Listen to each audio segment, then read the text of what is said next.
আমি আবিদ হাসান, বর্তমানে পড়াশোনা করছি বুয়েট মেকানিক্যাল ইঞ্জিনিয়ারিং ডিপার্টমেন্টে। তো বুয়েট প্রিলিতে যাদের হয়েছে সবাইকে কংগ্রাচুলেশন প্রথমেই। আর যাদের হয়নি তাদেরকে আমি বলবো তোমাদের খুব বেশি ভেঙে পড়ার কিছু নাই। একটা এক্সাম অ্যাকচুয়ালি তোমার পটেনশিয়ালকে ট্রুলি জাজ করতে পারে না, তাও এটা আবার 1 ঘন্টার এমসিকিউ এক্সাম। এক্সাম হলে অনেক কিছুই হতে পারে, তোমার তাকদিরে যদি না থাকে তাহলে অ্যাকচুয়ালি পসিবল না। তো বিশ্বাস রাখো, আল্লাহ has better plans for you. ইনশাল্লাহ সামনের এক্সামগুলো ভালোভাবে দাও, তোমাদের জন্য ভালো কিছুই হবে ইনশাল্লাহ। তো আজকের ভিডিওটা তোমরা যারা বুয়েট রিটেন এক্সাম দিবা সামনে, তাদের জন্য কিছু প্রিপারেশনের স্ট্র্যাটেজি নিয়ে কথা বলবো। তো প্রিলিতে তোমাদের এবার মনে হয় 7,500 জন নিয়েছে। এদের মধ্যে পরীক্ষা দিয়ে রিটেনে 1300 জনের মতো তোমরা বুয়েটে পড়ার সুযোগ পাবে। তো কী কী স্ট্র্যাটেজি ফলো করলে তোমরা এই 1300 জনের মধ্যে থাকতে পারবা, সেটা নিয়ে আজকে কিছু কথা বলবো। দেখো, এই 7,500 জনের মধ্যে তোমরা সবাই ভালো স্টুডেন্ট, কিন্তু আমি বলবো এই 7,500 জনের মধ্যে কিন্তু সবাই ইঞ্জিনিয়ারিং অ্যাসপিরেন্ট না। সবাই কিন্তু বুয়েটের জন্য ডেডিকেটেডলি পড়াশোনা করে না। এখানে অনেকেই দেখবা মেডিকেলে পরীক্ষা দিয়েও প্রিলিতে বসছে, তাদের চান্স হয়ে গেছে। অনেকে ভার্সিটি অ্যাসপিরেন্ট আছে, তাদেরও অনেকেই প্রিলি হয়ে গেছে। তো এর মধ্যে 7,500 জনই কিন্তু তোমাদের কম্পিটিটর না। এখানে সংখ্যাটা অনেক কমে যাবে। অ্যাকচুয়ালি সারা বাংলাদেশে 2-3 হাজার বলা যায় একদম ডেডিকেটেড বুয়েটের জন্য প্রিপারেশন নেবে। তো তোমাদের ফাইটটা অ্যাকচুয়ালি তাদের সাথেই হবে। তো এখন আমরা দেখি তোমরা এই কয়দিন কিভাবে কি প্রিপারেশন নিবা। তো প্রিপারেশনের জন্য ফার্স্ট স্টেজের কথাটা বলতে হয় তোমাদের ক্লাস নোট। তোমরা যদি এসিএস বা উদ্ভাস যেখানে পড়ে থাকো, সেখানে অ্যাডমিশনের ক্লাস নোটটা এই কয়দিন খুব ভালোভাবে রিভাইজ দিতে হবে। পারলে 2-3 বার ভালোভাবে দেখবা। তোমরা যদি এসিএসে থাকো তাহলে এসিএসের ক্লাস নোটটা খুব ভালোভাবে করবা। কারণ আমি এসিএসে ছিলাম, এসিএসের যেই কন্টেন্ট থাকে ওখান থেকে প্রায় কমন পড়ে অ্যাডমিশন টেস্টে। আমাদের টাইমে কোয়েশ্চেন একটু ইজি ছিল, তো ওইখানে মোটামুটি 3-4টার মতো আমি কমন পাইছিলাম। কিন্তু 21-22 সেশনে ওখানে কিন্তু ভালোই টাইপ কমন আসছিল ক্লাস নোট থেকে। তো ক্লাস নোটটা খুব ভালোভাবে করতে হবে তোমার এই কয়দিন। তুমি যদি উদ্ভাসে থেকে থাকো তাহলে উদ্ভাসের ক্লাস নোটও দেখতে পারো, খুব বেশি সমস্যা হবে না। তো ফার্স্ট আমাদের কি ক্লাস নোটটা ভালোভাবে রিভাইজ দিতে হবে, প্র্যাকটিস করতে হবে। দেন আসে হচ্ছে আমাদের মেইন বুক। আচ্ছা, মেইন বুকের ক্ষেত্রে যদি বলি তাহলে হচ্ছে এটা স্পেশালি ফর হায়ার ম্যাথ। ঠিক আছে, হায়ার ম্যাথের কেতাব স্যারের বই যদি তোমরা ফলো করে থাকো তাহলে কেতাব স্যারের যে দাগানো ম্যাথগুলো আছে, যেগুলো তুমি মনে করো এক্সামে আসার মতো, সেই ম্যাথগুলো ভালোভাবে একটু করতে হবে। আর ম্যাথ কিন্তু ম্যাক্সিমাম মেইন বই থেকে আসে, মেইন বইয়ের কনসেপ্ট থেকে আসে। তো মেইন বইটা ভালোভাবে করতে হবে, একটু ম্যাথগুলো দেখতে হবে। দেন ফিজিক্সের ক্ষেত্রে আমাদের হচ্ছে ইসাক স্যারের বই। ইসাক স্যারের বই থেকে বুয়েটে প্রতি বছর দেখা যায় ইসাক স্যারের উদাহরণ থেকে কোয়েশ্চেন আসে, উদাহরণ। তো তোমরা চেষ্টা করবে এই কয়দিন একটু উদাহরণগুলো দেখতে, বা ইসাক স্যারের বইয়ের ম্যাথগুলো ভালোভাবে একটু দেখার চেষ্টা করবে এই কয়েকদিন। ইসাক স্যারের বই থেকে ভালোই কমন আসতে দেখা যায়।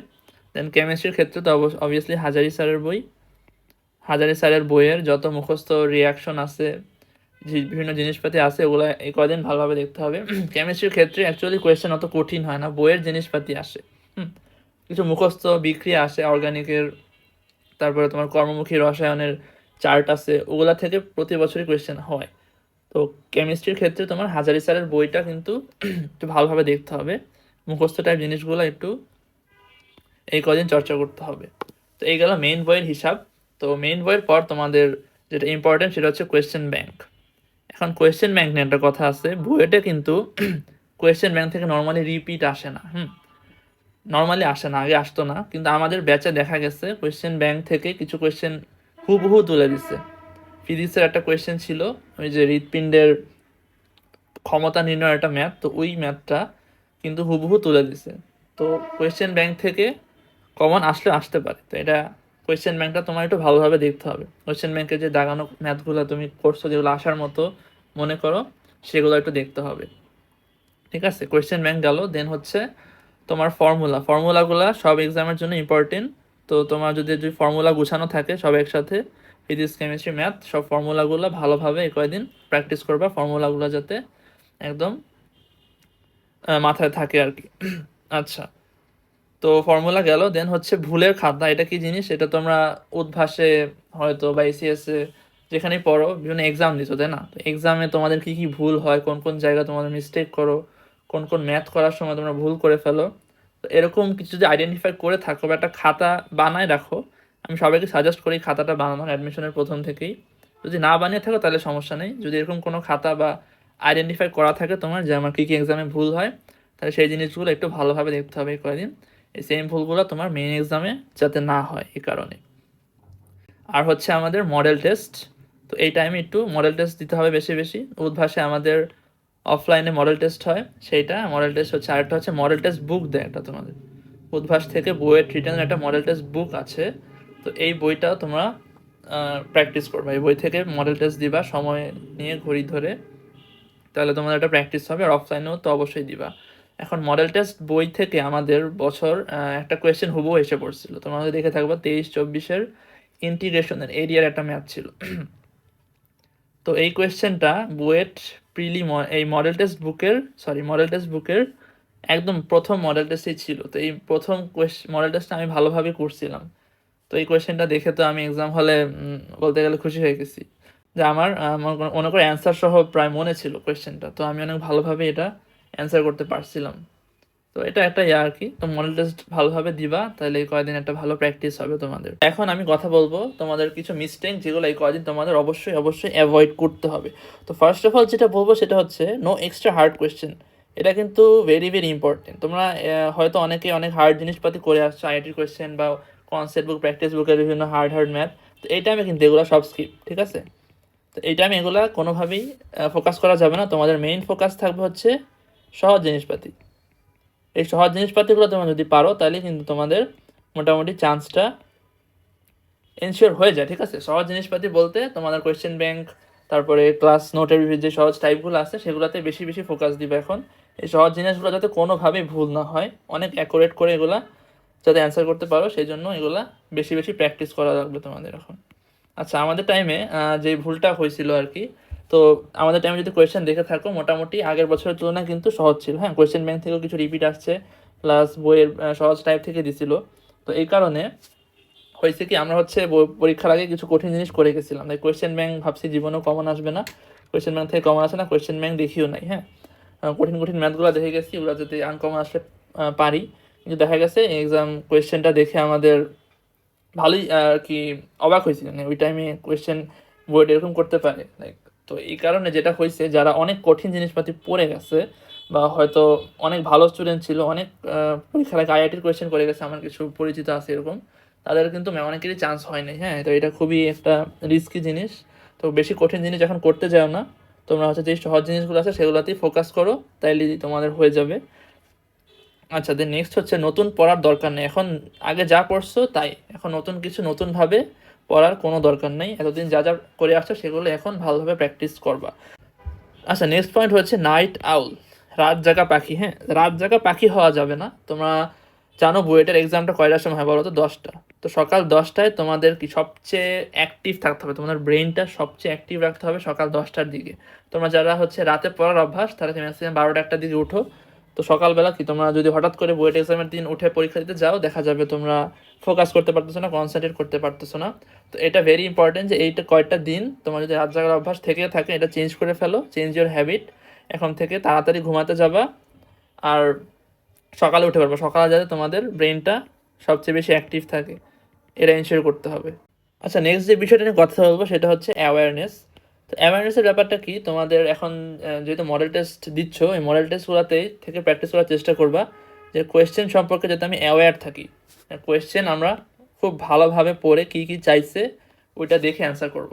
তো এই যদি অ্যাওয়্যার না থাকো, দেখা যাবে একটা কোয়েশ্চেন দিচ্ছি, তোমার মনে হচ্ছে এটা অনেক ইজি, তো করতে গিয়ে তুমি দেখলা হচ্ছে কোয়েশ্চেনের ডাটাটা হয়তো একটু ঘুরাই দেওয়া ছিল, তুমি ধরতে পারো নাই। তো এই জিনিসটার কারণে দেখা যায় তুমি অনেক ভালো এক্সাম দিয়ে এসেও তোমার অনেক কিন্তু চান্স হয় না। তো এই জিনিসটা হয় হচ্ছে অ্যাওয়ারনেসের অভাবে। তো অ্যাওয়ারনেস হচ্ছে তোমার কোয়েশ্চেন খুব ভালোভাবে পড়তে হবে, পড়ে তোমার যখন অ্যান্সার করবা তখন তাড়াহুড়ো করবা না, তুমি প্রতিটা স্টেপ হচ্ছে চিন্তা করবো যে এই স্টেপের পর এই স্টেপ আসতেছে, আমি ঠিক করতেছি কি না, পারলে হচ্ছে অ্যান্সার একবার রিচেক করবা, যাতে তুমি একদম অ্যাকুরেটলি অ্যান্সারটা বসাইতে পারো। তো অ্যাওয়ারনেস যদি ছাড়া যদি তুমি সলভ করতে যাও, তখন দেখা যায় খুব তাড়াতাড়ি করতে গিয়ে তোমার ম্যাক্সিমাম অ্যান্সার কিন্তু মিলে না। তো এই জিনিসটা খুব ইম্পর্টেন্ট। এখন হচ্ছে ব্রেনটা অন রেখে এক্সাম দিতে হবে, মানে তোমার ব্রেন অফ রাখা যাবে না। তুমি যখন ম্যাথ সলভ করবা তোমার মাথাটা যাতে সজাগ থাকে সব দিকে, কোয়েশ্চেনে কী বলছে আমি ঠিক করতেছি কি না, এইভাবে কিন্তু এক্সামগুলো এখন দিতে হবে। আচ্ছা, এখন আমরা আসি আমাদের এক্সাম হল স্ট্র্যাটেজি অ্যান্ড টাইম ম্যানেজমেন্ট। তো এইটা নিয়ে মনে করি একটু কথা বলার দরকার আছে। তো একটা জিনিস দেখো, বুয়েটের রিটেন এক্সামে কয়টা কোয়েশ্চেন থাকে? আমাদের 40টা কোয়েশ্চেন থাকে, তাই না? 40টা কোয়েশ্চেন আমাদের টাইম দেয় 2 ঘন্টা। তো এখন একটা ব্যাপার হচ্ছে, তোমার কিন্তু চান্স পাওয়ার জন্য বা টপও যদি করতে চাও তোমার কিন্তু 40টা অ্যান্সার করার কোনো দরকার নেই। তো আমাদের একটা মিথ কথা প্রচলিত আছে যে যেহেতু 40টা কোয়েশ্চেন থাকে 2 ঘন্টাতে, পার কোয়েশ্চেন তুমি 3 মিনিট করে পাবা। তো এই জিনিসটা কিন্তু পুরোপুরি সঠিক না, কারণ দেখো তুমি কিন্তু 40টা কোয়েশ্চেন অ্যান্সার করতেছো না বা করতে পারবাও না, 40টা তোমার করার দরকারও নাই কোনো। তো পার কোয়েশ্চেন 3 মিনিট লাগবে না। ওইটা কিছু কোয়েশ্চেন দেখবে অনেক সহজ, একটা সূত্র দিয়েই হয়ে যাইতেছে, তো সেটা ধরো তোমার 1-2 মিনিট লাগতে পারে। আর কিছু কোয়েশ্চেন আছে একটু বড় বা লেন্দি, একটু চিন্তা করে অ্যান্সার করতে হয়, তো সেগুলো তোমার 3 মিনিটের বেশিও লাগতে পারে। তো ওভারঅল এই জিনিসটা বলা হয় যে পার কোয়েশ্চেন 3 মিনিট, তো কিন্তু এটা কোনো বাধা ধরার নিয়ম নাই, তোমার 3 মিনিটে একটা কোয়েশ্চেন অ্যান্সার করতে হবে। আমি বলবো যখন এক্সাম হল স্ট্র্যাটেজি হিসেবে একটা জিনিস তোমাদের ফলো করতে হবে, সেটা হচ্ছে আমি আগে চান্স এনশিওর করবো, তারপর র্যাঙ্ক নিয়ে চিন্তা করবো। এই ব্যাপারটা কি, ধরো 40টা কোয়েশ্চেনের বইটা কিন্তু কিছু কঠিন কোয়েশ্চেন থাকে, তাই না? বইয়ের স্পেশাল এডিশন বলি ওগুলোকে। তো যে কোয়েশ্চেন তুমি আগে কখনো দেখো নাই, কোনো অ্যাডমিশন টেস্টে আগে আসেও নাই, বা এই টাইপের কিছু বিদঘুটে কোয়েশ্চেন অনেক সময় দিয়ে দেয়, তো ওগুলো একটু ব্রেন স্টর্ম করে হয়তো অ্যান্সার করতে হয়, ম্যাক্সিমামই ওগুলো পারে না। তো এরকম ধরো কয়টা, আমি ধরি ম্যাথের ক্ষেত্রে এরকম ধরো 6টা কোয়েশ্চেন আছে যেগুলো তুমি প্রথম দেখে পারতেছো না বা একটু কঠিন। ধরো ফিজিক্সে আছে আমাদের 5টা এরকম, আর কেমিস্ট্রিতে ধরো 5টা, ধরে রাখলাম আর কি, তো মোট হচ্ছে 16টা। তো এই 16টা একটু ডিফিকাল্ট বা একটু ডিফারেন্ট টাইপের কোয়েশ্চেন থাকে। তো এগুলো যদি স্কিপ করে তুমি 24টা কোয়েশ্চেন, মানে 240 মার্ক।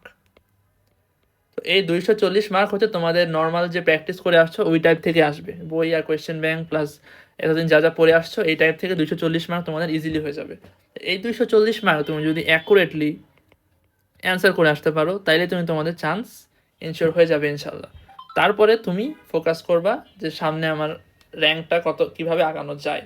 তো এই কথাটা আর কি মাথায় রাখতে হবে যে ফার্স্টে র্যাঙ্ক নিয়ে চিন্তা করবা না, তোমার সব অ্যান্সার করার কোনো দরকার নেই। 40টা কোয়েশ্চেন অ্যান্সার করার কোনো প্রয়োজন নেই, তোমার 24টা ইনশিওর করতে হবে। তারপরে তুমি আস্তে আস্তে এই ম্যাথের 6টা, ফিজিক্সের 5টা, ধরো কেমিস্ট্রি 5টা, এর মধ্যে থেকে আস্তে আস্তে অ্যাপ্রোচ নেবে, এগুলো আস্তে আস্তে সলভ করার ট্রাই করবা, দেখা যাবে এর মধ্যে অনেকগুলো তুমি পেরে যাবে আর কি। আর একটা কথা, একটা কোয়েশ্চেনে যখন আটকায় যাবা তখন কিন্তু ওইটা নিয়ে বসে থাকা যাবে না, এটা খুব ইম্পর্টেন্ট। তোমার যে বসে থাকে টাইম নষ্ট করো, এটা করবা না।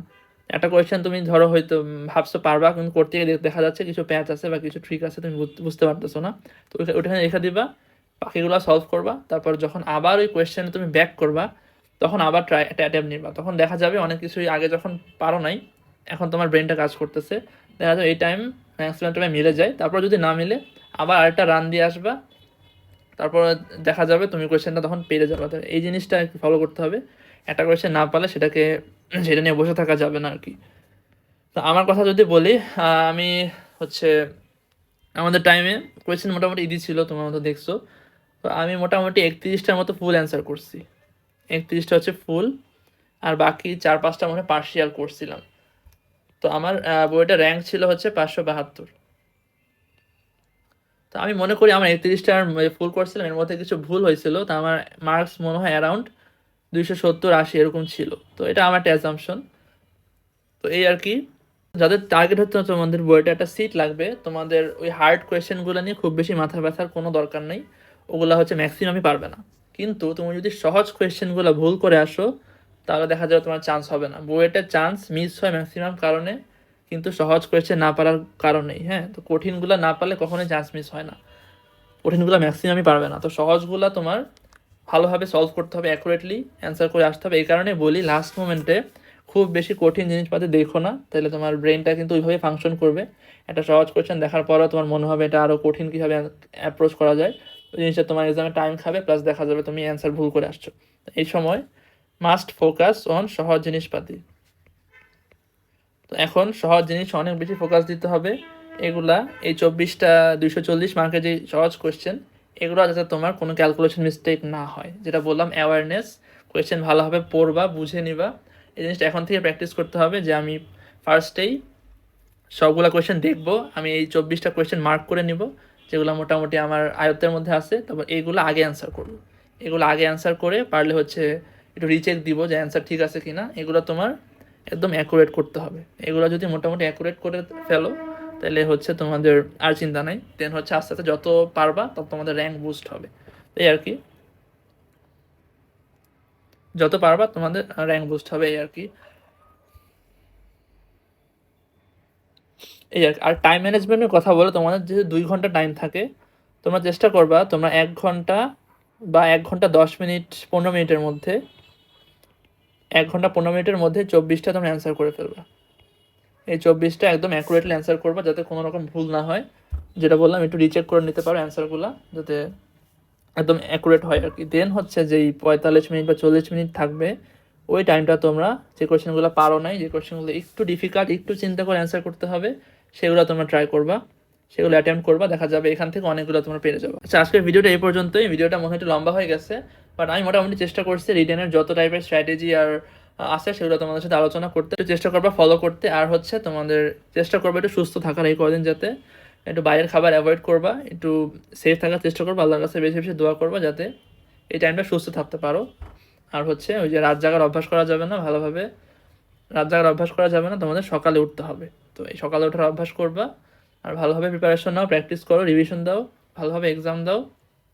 ইনশাল্লাহ তোমাদের রিটেনে ভালো কিছুই হবে। যারা চান্স পাবা তাদের সাথে দেখা হচ্ছে এই ক্যাম্পাসে।